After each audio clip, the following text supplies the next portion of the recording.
ay ang ating pinag-usapan ay may kinalaman sa eternal destiny ng tao. Di po ba? Kung inyo pong naaalala, kung saan napag-usapan natin na merong impyerno. Amen? Hallelujah. Naalala nyo last week? Amen? Sino nandito last week? Taas nga po ang kamay. Mga kamay, palakpakan natin ng Panginoon. So last week we talked about hell. Napag-usapan natin kung ano ang paglalarawan, di po ba, ng Biblia, kung ano ang kalagayan doon sa tinatawag na impyerno o tinuturo ng Biblia. Napag-usapan natin yung description, yung paglalarawan sa impyerno. Napag-usapan natin yan na ang paglalarawan sa impyerno ay isang lugar na kung saan punong-puno ng kapighatian, punong-puno ng pagdurusa, di ba? Sakit. Amen. At napag-usapan din po natin dyan ang kung saan inilaan, kung kanino nakalaan ang impyerno. Napag-usapan natin at natutunan natin yan na ang impyerno ay hindi nakalaan sa tao. Kung hindi ito ay nakalaan sa dyablo at sa kanyang mga kampon. Amen? Kaya nga lang, kapag ang tao ay walang Kristo sa buhay, patuloy na gumagawa ng mga gawain ng dyablo sa kanyang buhay, doon din po ang kanyang kahahantungan. Even though hindi yun ginawa originally para sa tao, pero kung ang tao ay patuloy sa pagkakasala, walang balak magbago, walang balak maglingkod sa Panginoon, patuloy na tinatanggi, tinatakwil ang kaligtasan na inaalok ng ating Panginoong Jesucristo, ang mabuting balita, ang gospel, ang tiyak po na ang taong mamamatay na yon ay tutungo sa tinatawag nating impyerno. Kaya napakahalaga po na ang lahat ng tao ay makaalam ng mabuting balita ng Diyos. Kaya nga po iyon ay ginawang misyon ng ating Panginoong Jesucristo sa kanyang mga alagad at magpagahanggang ngayon sa ating henerasyon na tayo'y nagpapatuloy na mangaral upang ang mga tao na hindi alam ang katotohanan ay makaalam at magkaroon ng pagkakataon na magkaroon ng buhay na walang hanggan. Hallelujah. Napag-usapan din po natin nung nakaraang linggo ang panahon na itatagal sa impyerno, no? Kung saan napag-aralan natin doon na hell is for eternity. Ibig sabihin, lahat ng mga naroon nandoon na forever and ever. Kung may 1,000 taon, i-times mo pa ulit sa 1,000. I-times mo pa ulit yung total nun, i-times mo lang ng i-times. At kung maa-achieve at kayang bilangin ng mga digits ng number, ay hindi pa rin sasapat para ma-express yung salitang eternity. O sa Tagalog, yung panghabang panahon. Ano ba yan? Ano ba magandang ng eternity? Everlasting, di ba? Eternity sa Tagalog, walang katapusan, walang hanggan. So na-imagine natin yan at napag-aralan natin na ang impyerno ay walang hanggan. Kapag ang tao ay napunta sa impyerno, wala nang pag-asa. Habang buhay naroon na. Sabi ng Biblia, ang tanging pag-asa lamang po na masigurado natin ang ating sarili na hindi tayo mapupunta sa impyerno kapag tapos na ang oras natin dito sa mundo, ay siguraduhin natin na may tunay na relasyon tayo sa ating Panginoong Jesucristo. Amen? So hell is everlasting. The duration of hell, the destined for hell, ang mga hahantong sa impyerno, yun na ang sinabi ko kanina, yung mga tao na ayaw maging master si Jesus Christ, bagkos ang gusto nilang maging master ay ang devil, the devil or ang enemy natin. Kasi sa buhay na ito, tulad ng sinasabi ko, mamimili ka kung sino magiging master mo. Sabi mo sa iyong katabi, mamili ka kung sino maging master mo. At sana ang piliin mong maging master si Jesus Christ sa buhay mo. Sinabi ko na to noon, hindi pwedeng neutral. Hindi pwedeng gumitna. Kailangan mamili ka positive or negative. Hindi pwedeng gitna. Kasi pag gitna, grounded yun. Sabog yun, delikado yun. Sa buhay ganon. It's either magsiserve ka sa Panginoon o magsiserve ka sa kaaway ng Diyos. Yun ang ating kaaway, ang dyablo. What else? Ano pa po ang natutunan natin last week? Na mayroong kalayaan sa impyerno. At ang kalayaan natin doon ay habang buhay pa tayo. Dahil sabi ng Biblia, ang taong makasalanan ay nakadestino na sa impyerno. Pero salamat na lang sa ating Panginoong Hesus na siyang naghugas ng ating mga kasalanan. At nung humarap tayo sa Diyos, tayo ay malinis na sa pamamagitan ng kamatayan at sa dugo, banal na dugo ng ating Panginoong Hesukristo. Hallelujah. Palakpakan nga po natin ang Panginoon. Kaya napakahalaga talaga na ang tao ay mayroong pananampalataya sa Diyos. So yun ang ating mga natutunan, mga kapatid. Number 1, kung ipag-aalalahanin natin, ang paglalarawan sa impyerno last week, ang pinaglalaanan ng impyerno. Pangalawa, pangatlo, ang panahong itatagal sa impyerno. Napag-usapan natin yan. Pang-apat, ang hahantong sa impyerno, ang mga taong hahantong sa impyerno. At panglima, ang kalayaan mula sa impyerno. So now, ang pag-uusapan naman natin ay kabaliktaran ng tinatawag nating impyerno kung hindi itong tinatawag nating, sabi ng Biblia, langit. Amen? Sabi ng Bible, meron pong kalangitan. So kung last week pinag-aralan natin na merong impyerno, ngayon po ay pag-uusapan din natin na merong langit. Amen? Sa ating buhay. Sa pag-aaral natin na ito, susubukan natin ilarawan sa inyo kung ano ang hitsura ng langit base sa pagkakadescribe sa Biblia. Pero ipinag-uuna ko na sabihin sa inyo na kahit anong explain natin o express natin kung gaano kaganda, gaano kasaya, gaano ganda doon sa kalangitan, ay sabi po ng Biblia ay hindi pa rin yun sasapat para i-express kung gaano talaga kaganda ang naghihintay doon sa langit. Gaano kaganda ang mga pupuntahan ng mga taong tapat na naglilingkod sa ating Panginoon. So kahit anong explain natin, hindi pa yon sasapat. In other words, imagine natin na napakaganda po doon sa langit. Kaya ngayon topic natin last week ay tungkol sa napakapangit sa impyerno at hindi mo gugustuhin mapunta doon. Ngayon naman sa langit, gugustuhin mo talaga na makapasok ka sa kaharian ng Panginoon. Sino dito gusto makapasok sa kaharian ng Diyos? Sino dito gusto makapunta ng langit? Taas natin ang ating mga kamay. Palakpakan natin ang ating Panginoon. Hallelujah! Praise the Lord!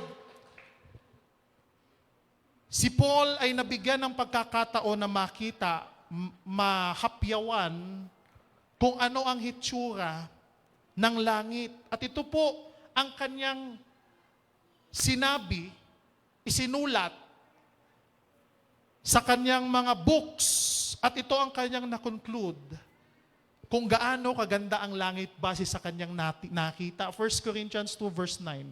At ito ang kanyang sinabi, subalit tulad ng nasusulat, hindi pa nakikita ng mata o naririnig ng mga taenga, ni hindi pa sumasagi sa isip ng tao ang mga inihanda ng Diyos para sa mga umiibig sa Kanya.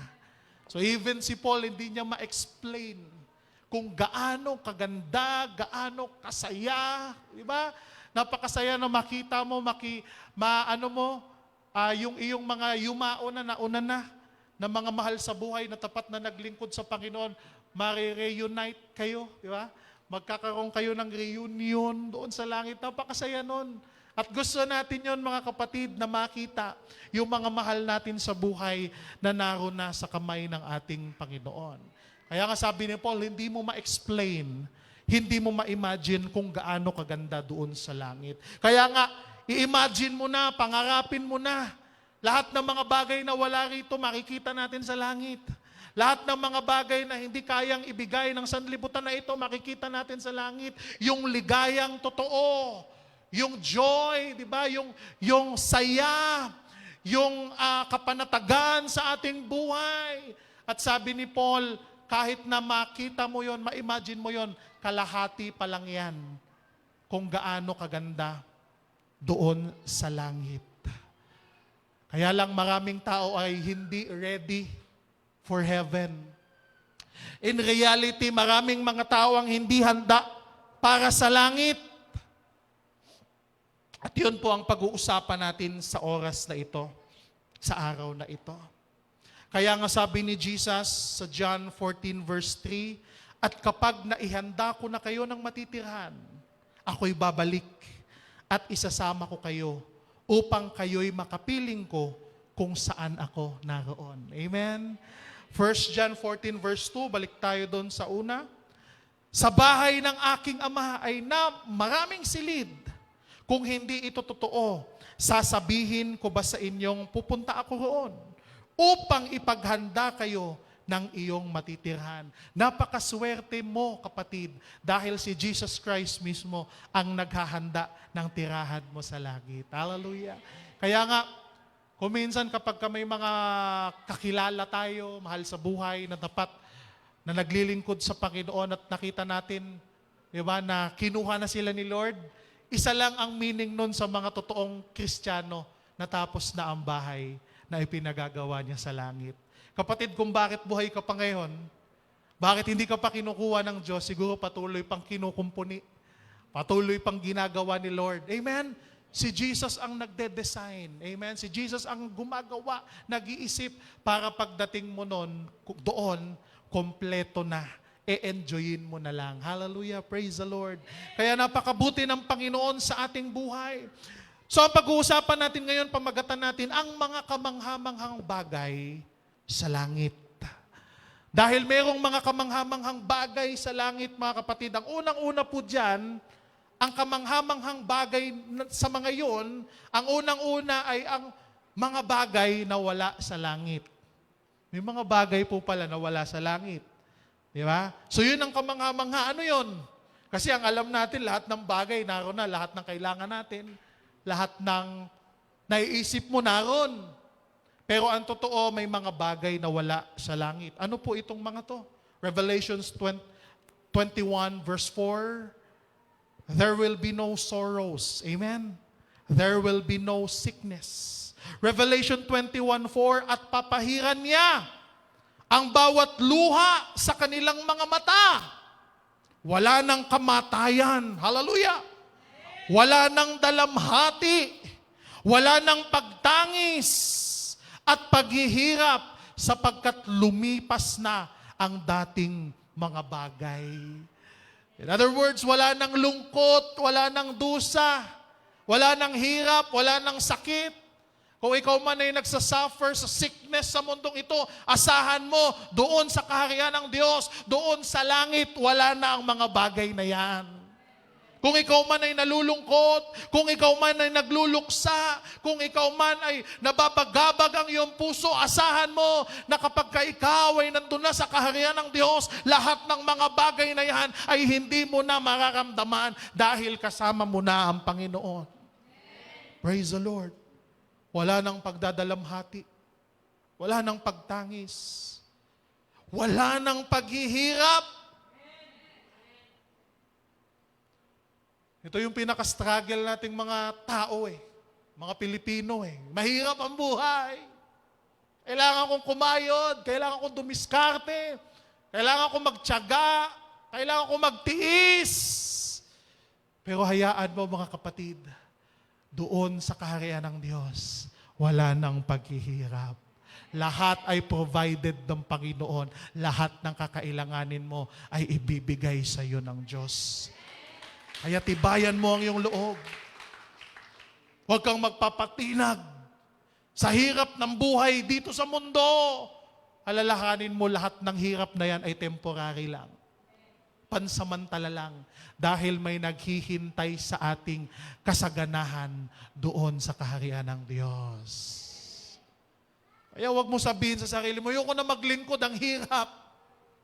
Ayoko na magpunta sa church, ang hirap. Kung ayaw mo palang mahirap, edi dapat lalo kang maging masigasig sa Panginoon. Ayaw mo palang magdusa, edi lalo kang maging faithful kay Lord. Hindi basihan na nahihirapan ka, na hindi ka na magpapatuloy? Bakit sa palagay mo? Maiibsan no ng hirap ng buhay mo? Nahihirapan ka, ganito, ganyan, kaya ayaw mo na maglingkod. Ayaw mo nang pumunta sa church. Ayaw mo nang umattend ng Bible study kasi nahihirapan ka. Sa palagay mo ba, aasenso ka din? Di po ba? Nang malayo ang relasyon mo sa Panginoon. Kaya tatandaan natin lahat ng kahirapan, lahat ng dusa, dito lang yan sa mundo. Sabi nga ng Biblia, pangsamantala lamang. Hindi pang matagalan. Ngunit ang pangmatagalan, mga kapatid, ay yung katagumpayan natin kay Kristo. Yung buhay na walang hanggan, yung salvation, yung kaligtasan na meron tayo, yun ang kailangan nating pangalagaan. Mawala man ang lahat sa mundong ito, mawala man ang mga pinakamahalagang bagay sa buhay mo, huwag lang mawawala yung iyong pag-ibig sa Panginoon. Palakpakan nga po natin ang Diyos, mga kapatid. Wala nang cancer sa langit. Amen? Wala nang heart disease, walang diabetes, walang hika. Ang langit ay isang lugar ng perfection. Perfect ang lahat. Ginawa maganda lahat ng Panginoon. Bibigyan tayo ng Lord ng bagong katawan. Kaya yung mga masakitin nating katawan dito, pagdating natin sa langit, papalitan niya ng Diyos. O ikaw ay may edad na, siguro 60 plus ka na, o ugod-ugod, or masakit ang mga tuhod mo, or mga kasukasuan at kung ano-ano. Pagdating doon sa langit, parang pakiramdam mo, balik ka sa 17, 18. Energy mo, amen? Sino bang hindi gugustuhin makapasok sa langit, amen? Bibigyan ka ng Panginoon yung tinatawag nating new body, glorified body. New name written down in glory. May bago kang pangalan. Meron kang mansyon sa langit. Kaya okay lang kahit kubo, tagpi-tagpi, puro tulo ang bahay mo dito. Puro bulkasil, ano pa? O nagtatanggalan na yung mga ceiling, kisame, yung mga kahoy at kung ano-ano pa, inaanay at kung ano-ano pang nangyari sa bahay mo, tinangay na ng baha. Pero ang mahalaga, meron kang mansyon sa langit. Hallelujah! Praise the Lord. Merong new city called Jerusalem, New Jerusalem, new nature. You will drink the new wine in the marriage supper of the Lamb. Diba? May mga bagong awitin, you will sing a new song. Kaya nga dito pa lang, nagpa-practice tayo new song. Kasi pagdating sa langit, puro bago ang mga awitin. Puro fresh. There will be no sorrow, no sickness, no suffering. Most importantly, no sin. Sa langit, mga kapatid, wala ng kasalanan. Hallelujah. Napaka-wonderful, napakaganda. Praise the Lord.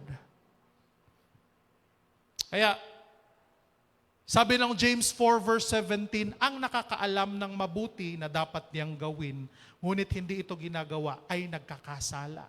So sin, imaginein mo, dito sa mundong tinitira natin, mayroong kasalanan. Napakadaling gumawa ng kasalanan. Imagine natin, sabi ng Bible, yung mabuti na alam mong mabuting gawin at hindi mo ginawa, nagkakasala ka na sa Diyos.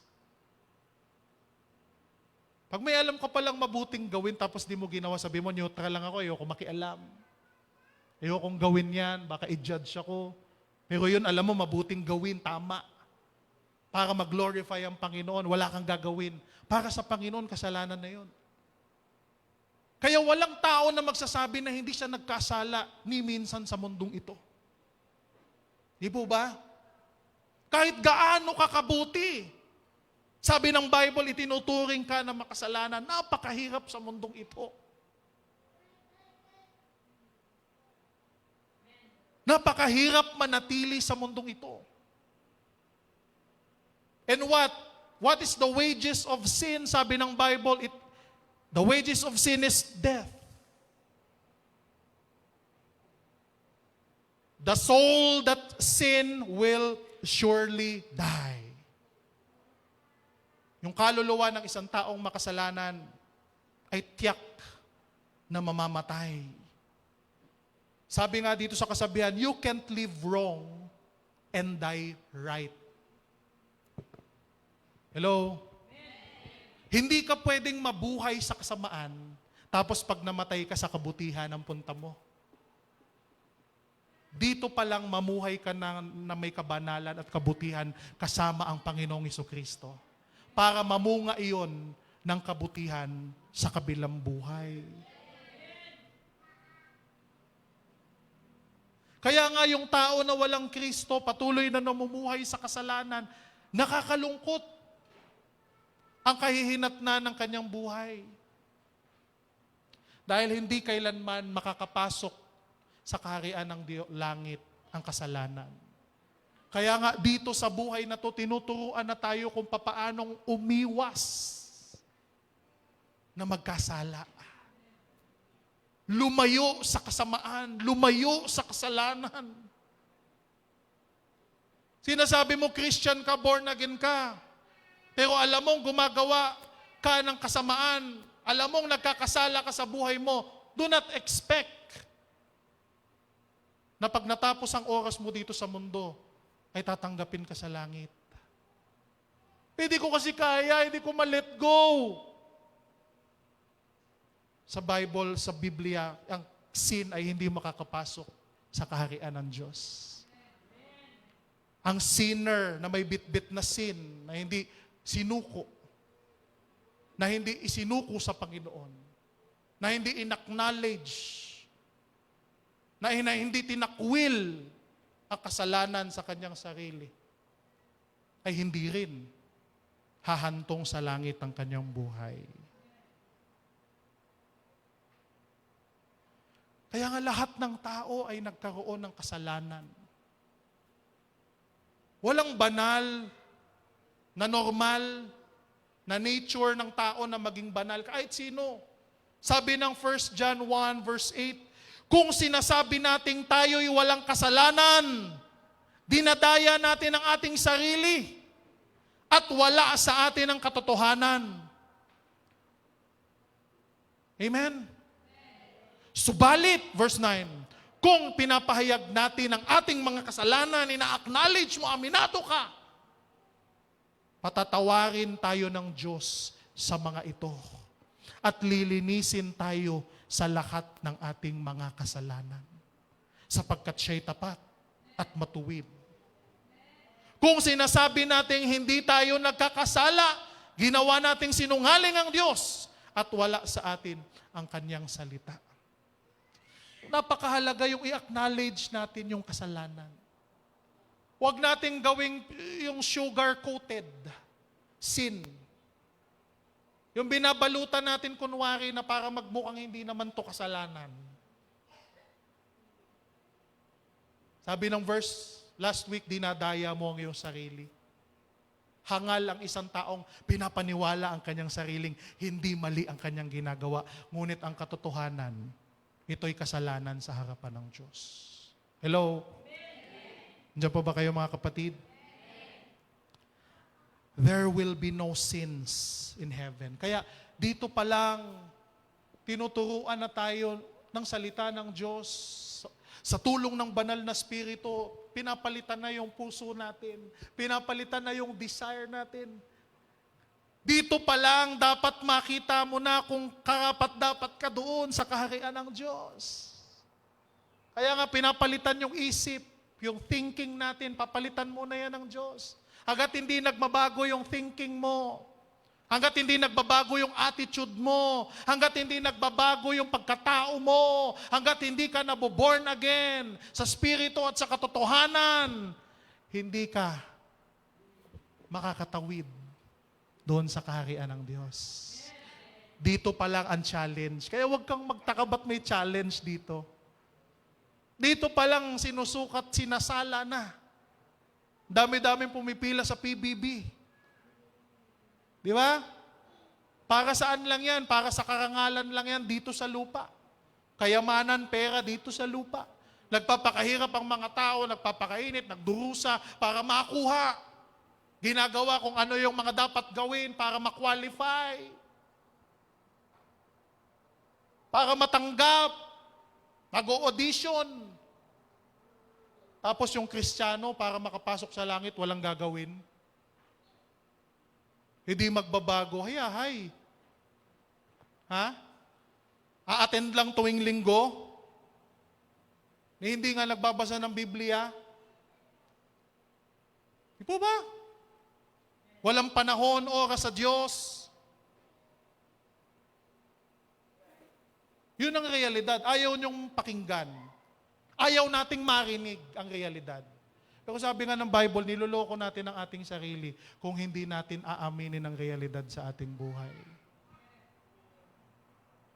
Kaya dito pa lang, challenge na. Dito pa lang, magsikap na tayo sa ating paglilingkod sa Panginoon. Buhay na walang hanggan. Perfect life ang naghahantay sa langit. Kaya normal lang na mayroong mga pagsusulit, pagsubok sa buhay natin. Ang mahalaga na iintindihan natin kung anong purpose ng pagsubok na yon. Yung purpose ng pagsubok na yon ay para ma-challenge tayo. Para magbago yung attitude natin, yung character natin, ma-build.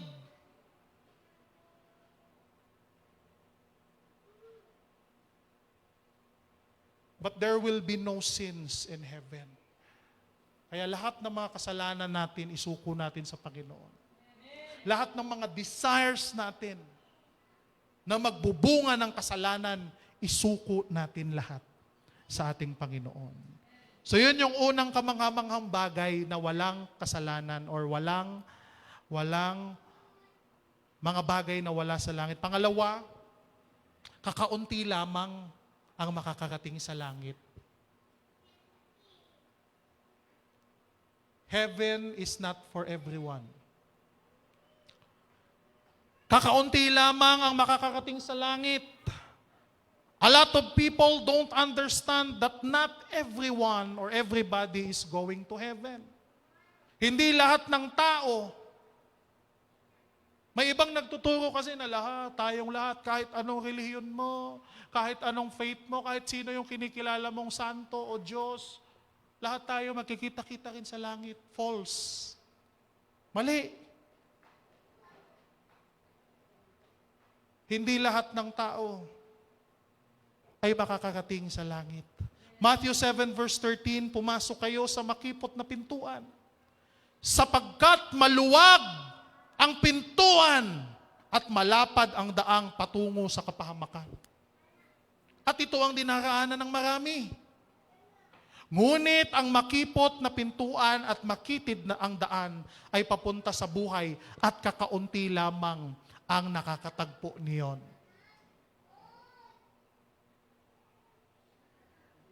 Bakit may mga tao na walang pakialam sa Diyos? Hindi naniniwala sa Diyos, mga atheists, mga iba ang kinikilalang Diyos sa mundo. Meron namang iba na napakarami, kunwari, napaka-influensya, napaka-powerful. Pero ibang Diyos. Diyos na tao ang kanilang kilala sa kanilang buhay. Kristo na tao, Jesus na tao. Binabandera pa nila sa pintuan ng kanilang, ang tawag doon? Kapilya ba yun? Pero Kristong tao. Napakarami, napaka-impluensya, napakalaki ng kapangyarihan. Napakaluwag. Lahat ng bisyo, pwede pa rin. Sup-sup. Tambutso. Kakalabas lang sa simbahan, di po ba? Napakagaspang ng mga ugali. Hindi marunong magpakumbaba. Kahit nagigipit ang kapwa, sisikilin. Ewan ko, siguro naman, hindi kayo, yung iba sa inyo naka-experience. Hindi yun nakakapagtaka, mga kapatid. Ngunit ang mga tao na nagsisikap maging matuwid ay dadanas talaga ng mga challenges sa buhay. Makipot ang pintuan. Kung minsan itatawid mo, igagapang mo ang iyong pananampalataya sa Panginoon. Yung ibang mga tao, lalo na nasa mga probinsya na linalakad yung 5 kilometro para lang makapunta sa church, dadaan pa ng bundok, dadaan pa ng ilog, ibabalot pa nila yung kanilang mga damit sa plastic, tapos lalangoy sa ilog para lang makapunta sa church. Pero yung ibang tao dito, ilang hakbang lang ang layo sa simbahan. Hindi pa makapagbigay ng ano sa Diyos. Tawag niyan? Hindi pa makapagbigay ng honor sa Panginoon. Ano yung Tagalog ng honor? Makapagbigay pugay sa Panginoon, di ba? Sa hari, sa may-ari ng iyong buhay, sa may-ari ng iyong lakas, sa may-ari ng iyong talino, ng galing, ng diskarte, ng mga pagpapala na ibinibigay niya sa iyo. Halos 10 hakbang lang ang layo. Kaya minsan yung mga tao talaga na struggle sa malalayong lugar, walang masakyan, walang pamasahe, walang pera, walang kain. Pero itinatawid ang kanilang pag-ibig at pagmamahal sa Panginoon. Tayo mga kapatid, narito na nandito lahat. Yung iba sinusundo pa ng service ng church. Pero may ilan pa rin na hindi pa rin pumupunta.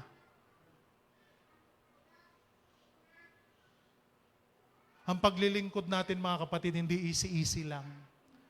Ang papaglilingkod natin ay meron talagang struggles along the way.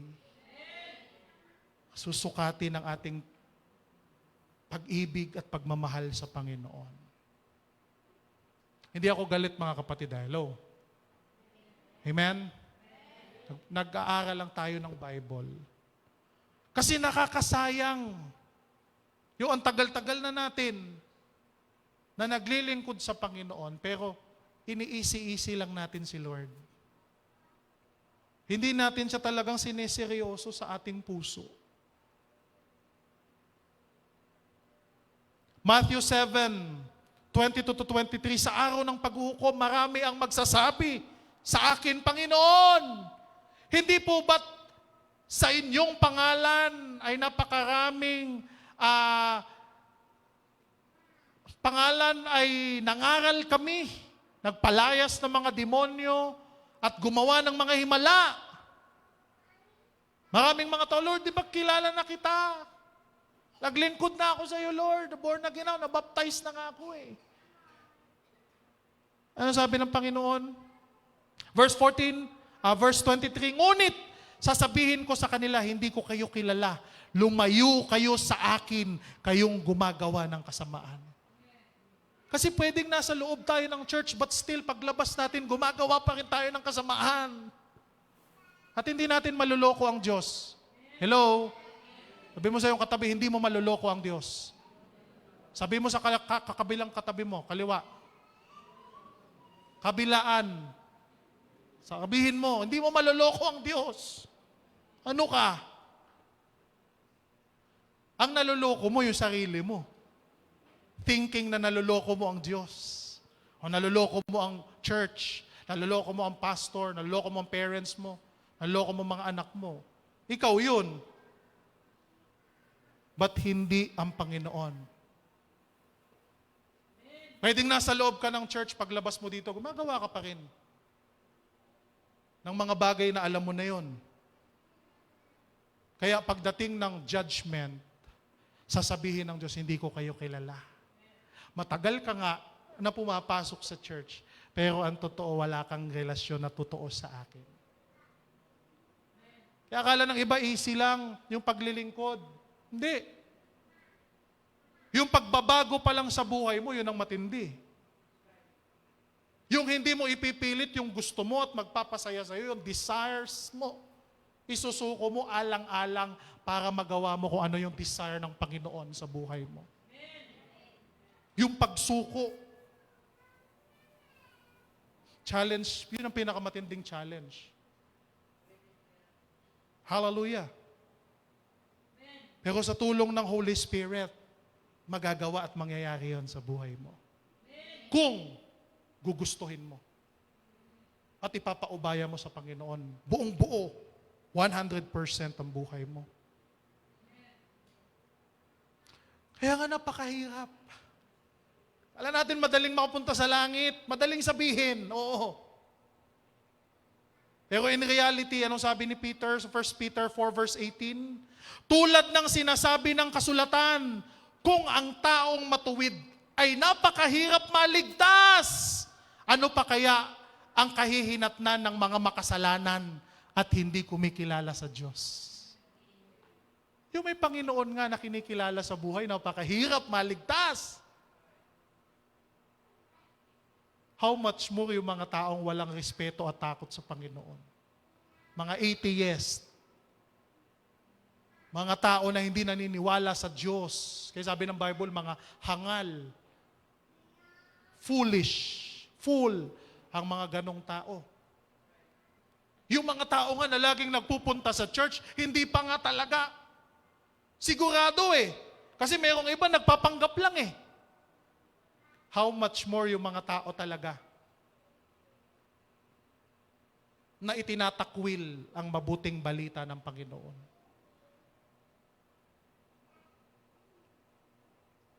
Doon pa lang maano mo na, di ba maano na natin eh, may imagine na natin, teka, tama ba tong paglilingkod ko? Okay ba to?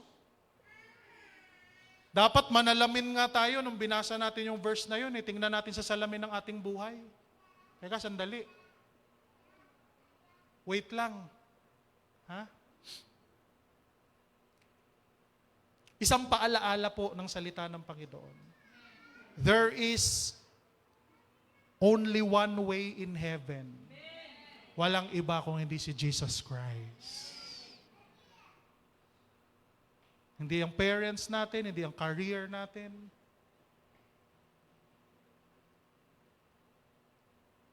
Hindi ang kung ano mang tinatangkilik natin sa buhay, tanging si Jesus Christ. Sabi niya, I am the way, I am the truth, I am the life. No one comes to the Father except through me. Except through Jesus. Kaya how much more yung taong walang Jesus sa buhay? Di ba? Yung mga tao nga nagpapakilalang may Kristo sila eh. Napasabi nga ni Peter, napakahirap pa nga eh. Sasalain pa eh. Titest pa eh. Yung mga present lagi sa church, titingin pa nga eh. Sasalain pa eh. How much more yung walang pake. Kaya sabi ng Bible, napakaluwang ng daan patungo sa kapamakan. At yun ang dinadaanan ng marami. Sabi ng verse kanina. Yun ang gusto, yun ang desire, yun ang nagbibigay na please ang kanilang pakiramdam. Kahit alam nilang kasalanan at mali. Yun yung number 2, kakaunti lamang ang makakarating sa langit. Ano pang kamanghamanghang bagay doon sa langit? Kung paano makakarating sa langit. A lot of people want to go to heaven but nobody wants to know how to get there. Maraming mga tao ang gustong makapasok sa langit pero ayaw nilang alamin ang realidad kung paano ang tao makakapasok sa langit. At alam nyo ba kung anong paraan? Ayaw ng mga tao yung paraan. Hello? Ano yung paraan para makapasok tayo sa langit? Number 1, death. Sinong gusto ng death? Walang sumasagot. Sinong gusto ng kamatayan? Mamatay ngayon. Sino? Sino gusto makapunta sa langit? Taas ang mga kamay ng mga gustong makapunta sa langit. Taas ang mga kamay na gustong mamatay. Ano ba talaga? Kasi in order for us na makapasok tayo sa langit, kailangan natin mamatay. Maliban na lang kung abutan tayo ng rapture, di po ba? Di ba? Pero yun ang realidad. Gusto mo na sa langit, ready ka na. Tapos na yung bahay na ginagawa ni Jesus para sa iyo. Dapat ready ka nang mamatay. Pero ayaw nila ng ganong topic, di ba? Ang tanong, may St. Peter ka na ba? O hindi tayo nag-i-endorse ha? May mga life plan ba kayo na kapag kinuha na kayo ni Lord, Well, ready naman yung soul nyo, kaluluwa nyo. Kaso ang tanong, yung may iwan, ready ba? Baka mabaon sa utang. Buba? Hindi naman pwedeng, sige, isako mo na lang yan. Pero yun ang realidad, death.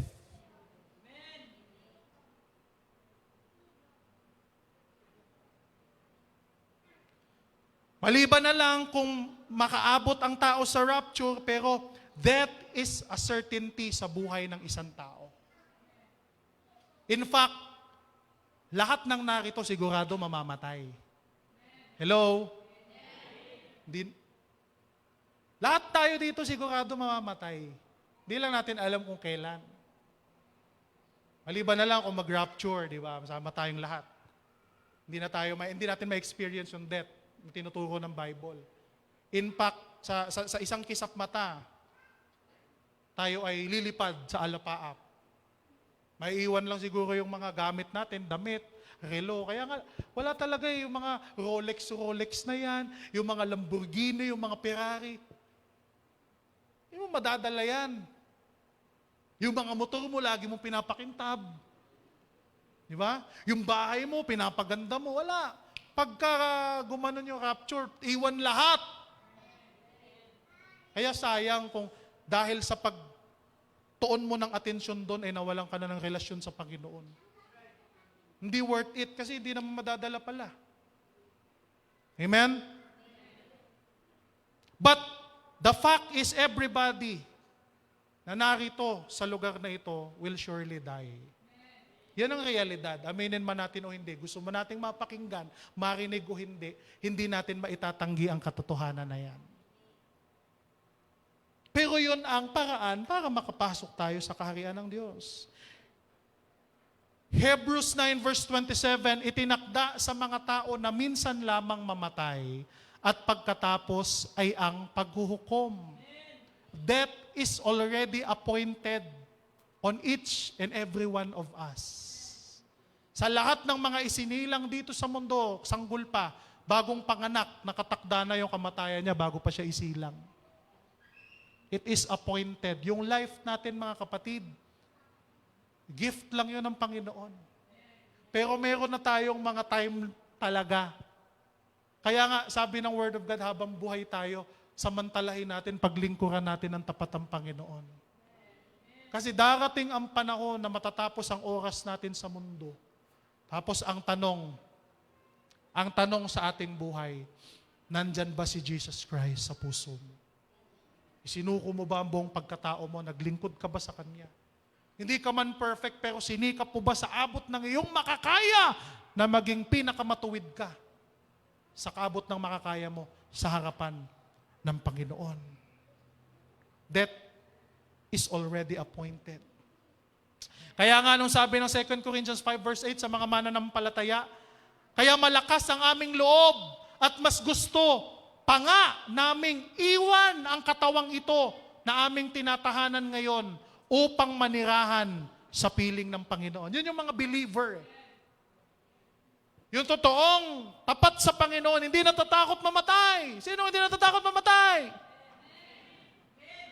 Wala pa rin nagtataas ng kamay. Amen, pero nagtatago doon sa likod ng nasa harap niya. Oo, nag-aalinlangan. Pero yung mga taong punong-puno ng Espiritu ng Panginoon, sabi dito, no, malakas ang aming loob, mas gusto pa nga namin, iwan. Yung mga taong spiritual, walang desire dito sa world. Tingnan mo to the more na dinidesire mo yung mga worldly things, the more na nawawalan ka ng desire sa mga heavenly things sa langit. The more na inaasa mo yung mga heavenly things doon sa langit, the more na nawawalan ka ng desire sa mga earthly things sa langit. Hindi pwedeng gitna ulit. Kaya doon pa lang masusukat mo kung worldly yung mga gusto mo sa buhay. Aba, mag-isip-isip ka muna. Worldly yung target mo, yung focus mo, worldly.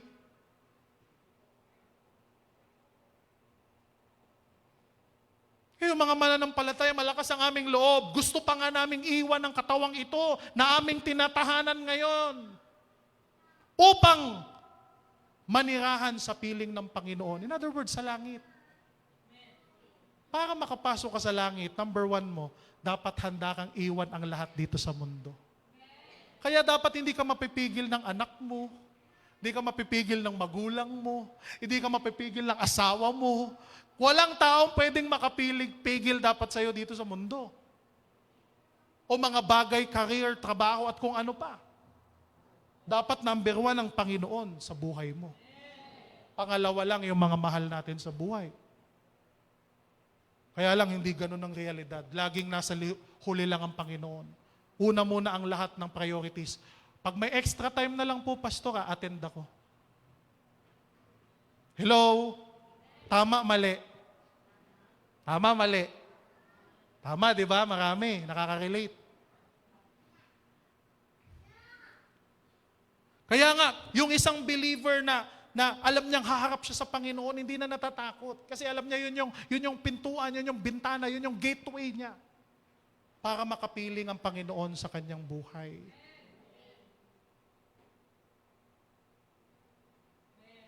Hallelujah, praise the Lord. Kaya kapag ikaw hindi ka natakot mamatay, masasabi mo na medyo ready ka na. Ha? Medyo ready na. Bakit hindi ka natakot mamatay? Kasi hindi ka natakot iwan yung mga narito eh. Yung mga ari-arian mo, pera mo, ano man. Kumbaga yung utak mo nakaset na lang. Naghahanda palagi, di ba? Nagpapakondisyon na lang. Dahil alam mo na pagkukunin ka ng Panginoon, handa ka naman. Pero kapag pinag-usapan ng salitang kamatayan at nangangatog ang tuhod mo, tinatayuan ka ng balahibo, natatakot ka, mag-isip-isip ka. Di ba?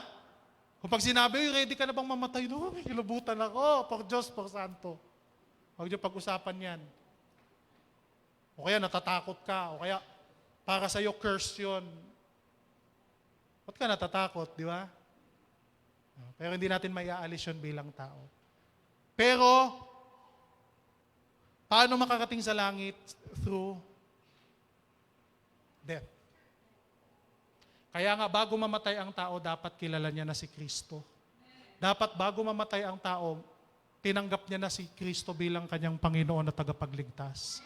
Isinuko niya na ang kanyang sarili. Para the moment na matapos na ang oras niya dito sa mundo, handang-handa na ang kanyang kaluluwa na makasama ang presensya ng Panginoon. Palakpakan naman po natin ng Diyos. Hallelujah. Kaya napakahalaga nun eh. Napakahalaga nung pagtanggap kay Kristo. May mga linggo na pinapatanggap natin ng mga tao, napakahalaga yun, importante yun. Na hindi mamatay ang tao, na hindi man lang nabigyan ng pagkakataon upang tanggapin si Kristo, upang makapagbago sa kanyang buhay. Kaya nga, ang magaganap sa langit, pang-apat natin, ano yung kamanghamanghang bagay sa langit? Ang magaganap sa langit. Di ba? Ano mangyayari sa first day ng tao na isang tapat sa Panginoon pag nakapasok na siya sa langit? Number 1, Revelations 21 verse 4, at papahira niya ang bawat luha sa kanyang mga mata. Papahira ng Diyos. Tears of joy. Bakit ka lumuluha?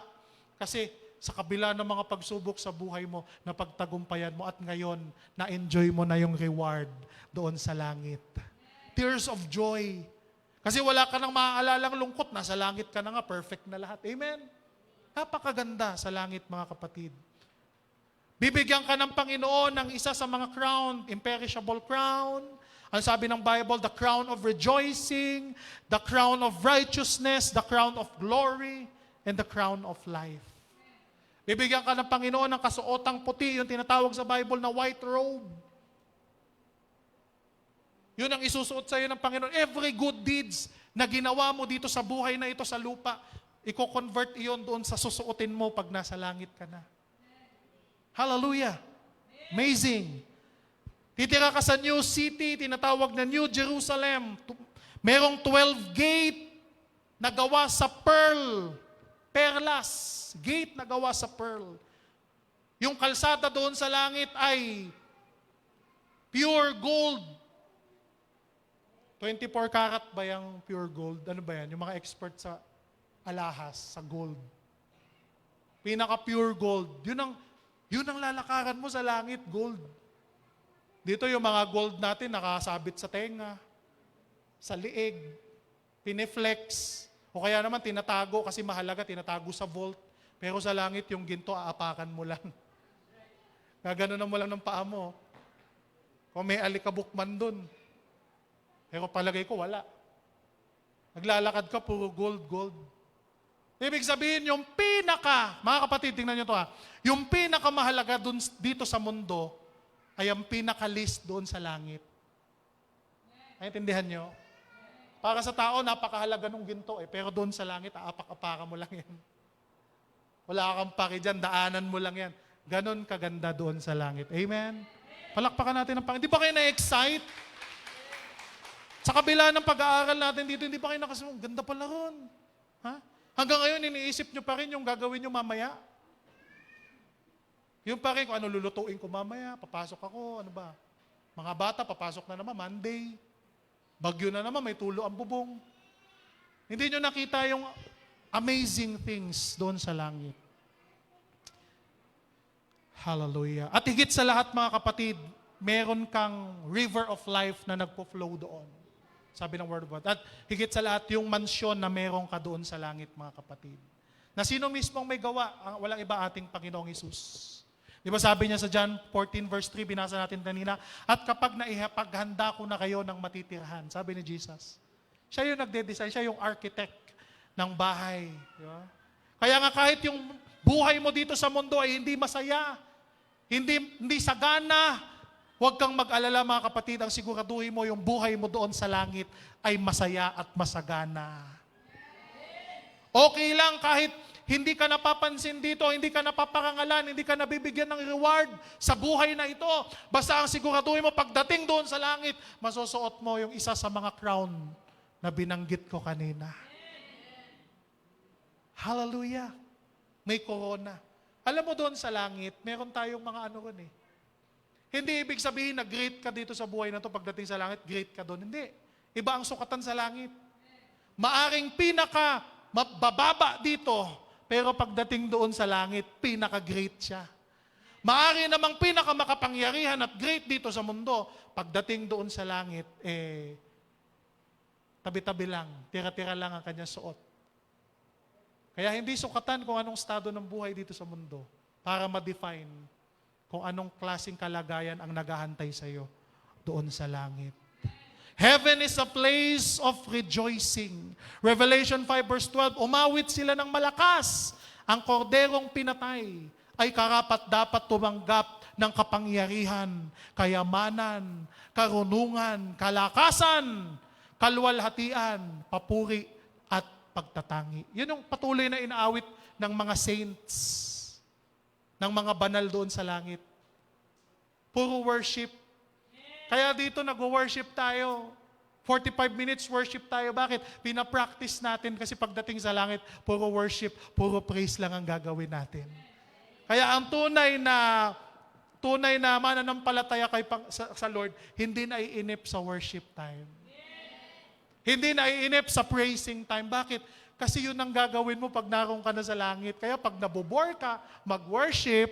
Kaya pag nabobore ka, magpuri sa Panginoon. Ayaw mong kumilos, ayaw mong pumalakpak, ayaw mong sumayaw para sa Panginoon. Habay mag-isip-isip ka kung pwede ka doon sa langit. Kaya dapat sabi nga ng Biblia, magbago tayo dito pa lang. Hindi ubra yung style natin dito eh. Kasi pagdating doon, iba style doon eh. Hindi ang langit ang mag-a-adjust sa atin, kundi tayo ang mag-a-adjust na maging karapat-dapat tayo sa langit. Of course, sa tulong yon ng Holy Spirit sa ating buhay. Kaya pag worship time mga kapatid, mag-worship ka. Hanggat kaya, hindi ko naman sinabi, pag may karamdaman ka, okay lang na nakaupo ka. Kasi ay intindihan naman ni Lord yon eh. Pero kung wala kang iniindang sakit, malakas ka, energetic ka, at pinipili mo lang talagang parang tuod na nakatayo. Parang poste. Tapos sasabihin mo, gusto mo sa langit. Dito pa lang patunayan mo, mag-worship ka. Mag-worship ka, mag-praise ka. Sabihin mo sa Panginoon, purihin natin ang Panginoon, awitan natin siya. Hallelujah, palakpakan natin ang Panginoon. Pasalamatan mo ang Diyos, kapatid. Hallelujah! Sabihin mo, praise the Lord! Sabihin mo, hallelujah! Praise the name of the living God. Pang-anim, anim na ba tayo? 5 pa lang. Bibilisan ko na to. Pang-5, ang gantimpala sa langit. Revelation 22 verse 12. At sinabi ni Jesus, makinig kayo. Darating ako, dala ko ang gantimpalang ibibigay sa bawat isa ayon sa kanyang ginawa. May reward si Lord. Kaya yung kabutihang ginawa mo dito sa mundo, yung kabutihang ginawa mo sa ministry ni Lord, yung mga souls na na-convert sa Christianity dahil sa iyong pagsisikap, lahat yan meron kang reward sa Panginoon. Hello?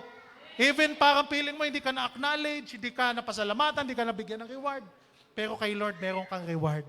Lahat ng effort mo, lahat ng sacrifice mo for the glory of God, lahat yan may reward sa Kanya. Sino ang mag-aabot sa iyo? Si Jesus Christ mismo. Amen? Kaya huwag kang manghinaan ng loob. Patuloy mong gawin kung ano ang iniutos sa iyo ng Panginoon. Hallelujah.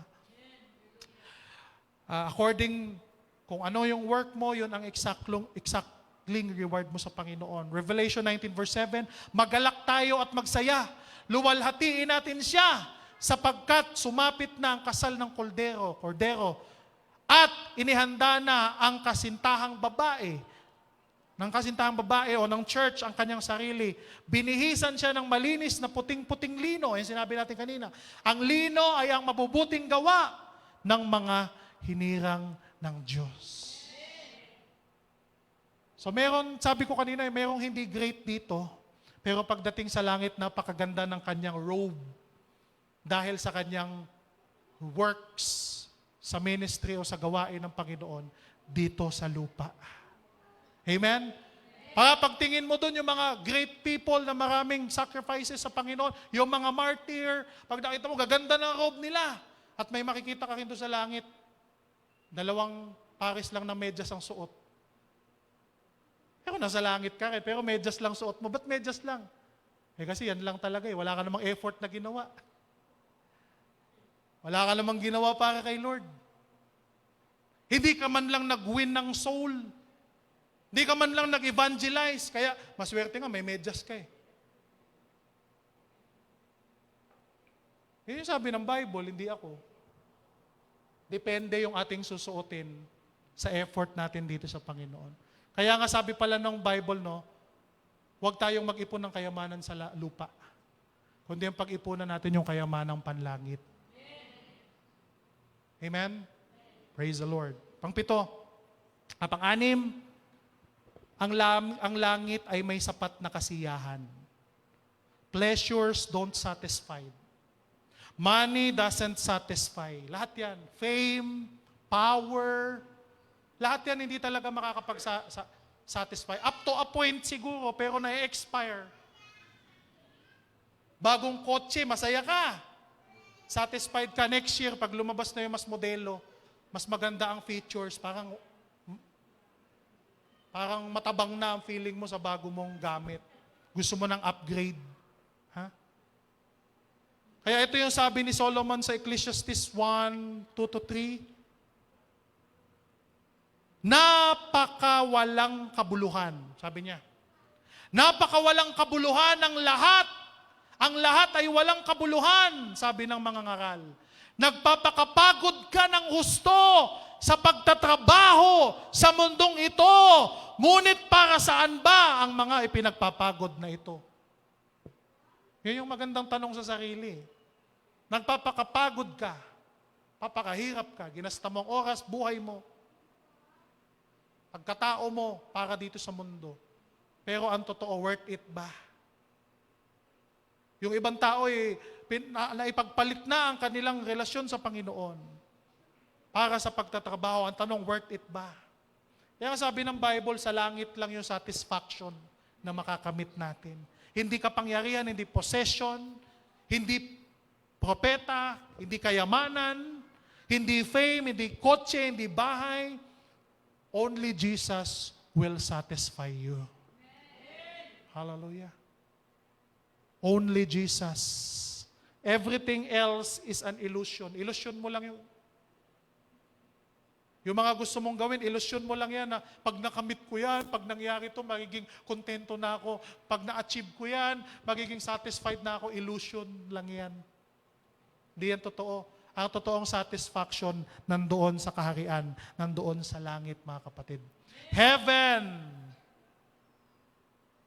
will be satisfied because Jesus is there. Amen?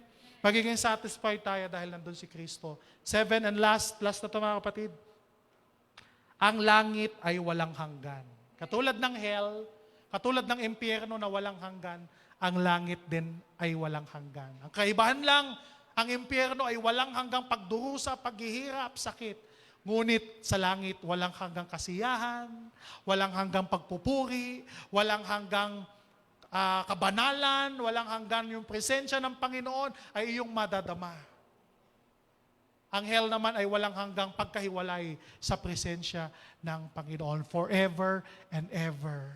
So ang buhay natin dito sa mundo, mga kapatid, ay parang dress rehearsal lang. Practice lang ito ng totoong buhay natin sa kabila. Amen? Tayo ay mga dayuhan lamang sa mundong ito. Tandaan natin yan. Ilagay natin yan sa ating isipin. Sa isip, ang tanong mga kapatid, ano ang connection mo kay Kristo? Sino si Jesus para sa iyo? Ang totoong tanong, saan ka mananatili ng iyong eternity? Sa heaven ba or sa hell? Yung pangalan mo ba nakasulat sa aklat ng buhay?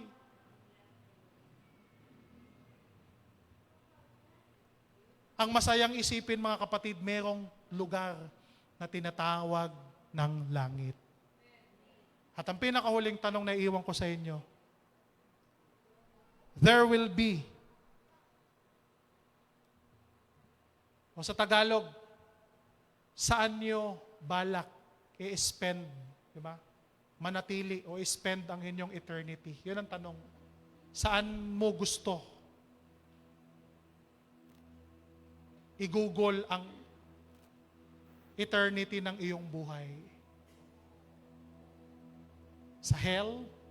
Sige, tuloy mo lang kung ano yung ginagawa mo. Tuloy lang eh.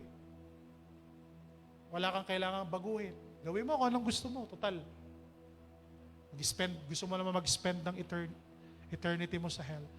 Pero kung gusto mo sa langit, mga kapatid, napakahalaga na ikaw ay may relasyon sa Panginoon. Napakahalaga na ikaw ay tapat sa iyong buhay, sa iyong paglilingkod sa Panginoon. Hiniling ko pong tayong lahat ay tumayo, mga kapatid. Hallelujah, praise the name of the living God. Ama naming banal na nasa langit, Ikaw ay aming itinataas, Panginoon. Salamat sa iyong banal na salita na siyang nagpapaalala sa amin, Panginoon, na ang buhay namin dito sa mundo ay pansamantala lamang. Na ang buhay dito sa mundo ay hindi talaga ang mahalaga at dapat naming pagtuunan ng aming buong buhay. Kung hindi ang buhay namin dito, mga Panginoon, ay isa lamang pong testing, isa lamang pong rehearsal na kung anong magiging buhay namin for eternity. Lord, salamat na ipinaliwanag mo sa amin sa pamamagitan ng iyong salita ang kahalagahan na pangarapin namin, Panginoon, na makita at makarating kami sa iyong kaharian sa langit, O God. Lord, dalangin ko po na ang iyong mga anak na mabuksan ang kanilang puso at isipan sa totoong purpose ng kanilang buhay, sa totoong dahilan kung bakit mo sila iniligtas, Panginoon. Yun ay upang habang buhay pa kami dito sa lupa, kami ay kumilos, gumawa, upang may mga tao, Panginoon, na katulad namin, na maakay namin patungo sa katuwiran, sa katotohanan, sa kaligtasan, Panginoon. Lord, tulungan mo kami na habang kami ay naghihintay sa iyo, na manatili kaming tapat. Alam ko, O Diyos, ng aking mga kapatid ay dumadanas sa kanya-kanyang mga pagsubok, mga karamdaman, hallelujah, kalungkutan, kapigatian, kahirapan sa buhay na ito. Pero ang panalangin ko, Panginoon, na panghawakan mo ang kanilang buhay, na hindi sila matinag, O Diyos, na hindi sila mawala ng pag-asa, na hindi sila sumuko sa buhay at sa kanilang paglilingkod sa iyo, Panginoon. Dahil alam namin, O Diyos, na walang saysay ang lahat kung hindi kami mananatiling tapat hanggang wakas sa iyo, O God. Lord, nasisiyasat mo ang puso naming lahat. Panginoon, alisin mo ang mga bagay na hindi ayon sa iyong kalooban, O God. Lord, baguhin mo ang takbo ng aming isipan. Palitan mo ito, Panginoon, ng mga heavenly things, ng mga spiritual things na tiyak nakapakipakinabang sa aming buhay. Lord, alisin mo ang mga worldly things sa aming puso, sa aming isipan, mga worldly desires, in the name of Jesus, na tiyak na magdadala sa amin sa paglayo sa iyo at sa kapahamakan. Lord, sinusuko namin lahat ng aming buhay sa iyong harapan. Mangyari ang kalooban mo sa aming buhay, Panginoon. Lord, kung darating ka bukas, handa kami. Kung darating ka sa makalawa, susunod na buwan, sa anumang taon, Lord, tulungan mo kaming palaging maging handa, O Diyos. O Lord, kung meron man dito, Panginoon, na nagdadalawang isip sa iyo, pumasok ka sa kanilang puso, Lord. Ipakilala mo kung sino kang talaga. Salamat, Panginoon, sa mga nanonood online. Ganon din ang aming panalangin. Na kami ay manigiging matatag, Lord, hanggang sa huli. Hanggang sa huling laban ng aming buhay. Lord, ang dalangin namin na kailanman, huwag mong pahintulutan na maagaw kami ng dyablo sa iyong mga kamay. Na kami ay mahibang sa mga bagay. Kami ay madaya ng sanlibutan na ito. Kami ay madaya ng kaaway. Lord, huwag mong pahintulutan, O Diyos. Huwag mong pahintulutan na dayain namin ang aming sarili. Ang katuwiran ng katotohanan ay ikaw, Panginoon. Kaya salamat, Lord, nataas ka namin. Nawa ikaw ay naparangalan. Ikaw ay nasiyahan. Salamat, Panginoon. Sa iyo lamang ang kapurihan, pasasalamat. Ang lahat ng ito, ang aming buhay sa iyo lamang. Lahat ng karangalan, lahat ng kadakilaan sa mundo, sa langit at sa lupa, ay para sa iyo lamang. Sa pangalan ng aming Panginoong Hesus. Ang lahat ay magsabi ng Amen.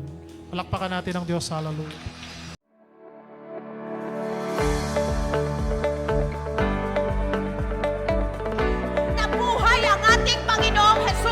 Hindi patay ang Diyos na ating sinasamba. Buhay na buhay ang Diyos. Jesus is alive! Come and join us every Sunday 9 in the morning, live on Facebook, as we continue to worship the Lord Jesus and experience His unfailing love to us.